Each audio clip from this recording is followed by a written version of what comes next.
road trip when I was a teenager. My dad rigged a bike rack to the back of a trailer we pulled with our station wagon.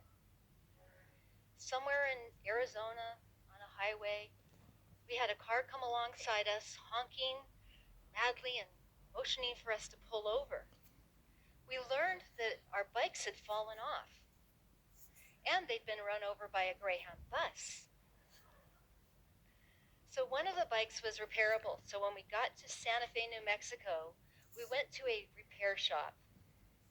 My dad wrote his name on the repair ticket, and the man behind the counter looked at that and said, Don Oside?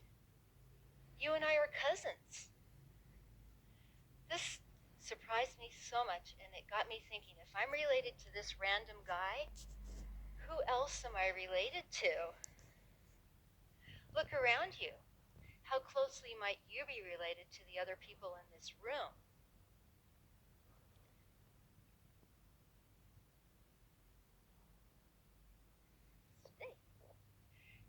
Do you know your great-grandparents' names?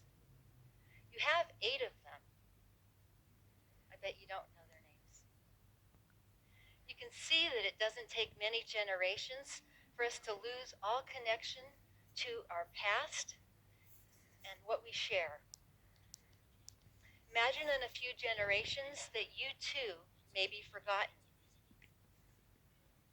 My grandmother gave me this photograph of a painting of her grandmother. And she only knew the name of the one grandmother, Mary McEwen. That was it. The photo intrigued me enough that I've been on a quest all these years to find out who these people were. Why did they move from Scotland to Chicago? What were their hopes and their dreams? 20 years ago, I had to travel to courthouses and libraries to research. And today I can be at home in my Snuggie and my slippers, and I can view obituaries, birth, marriage, death certificates. I can even look at Find a Grave. And what might you learn from an old census record? I learned that this young girl's grandson became an actor. He starred in motion pictures as well as the television shows Father Knows Best and Marcus Welby, MD. Well, in my research, I discovered that my grandmother would watch him on television, but she had no idea that she was watching her second cousin.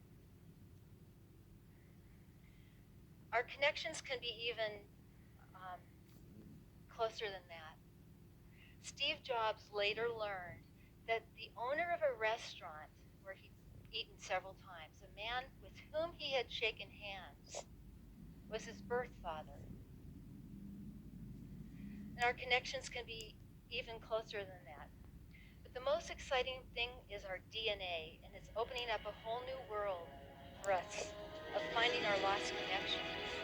I took a DNA test myself, and I found that of the 125,000 or so other people who tested with the company 23andMe, that there was my nearest relative was a man, Phil, other than my brother. It said we're possible third cousins, and I know that might be a tenuous connection. And I don't normally go flying across the country to meet strangers.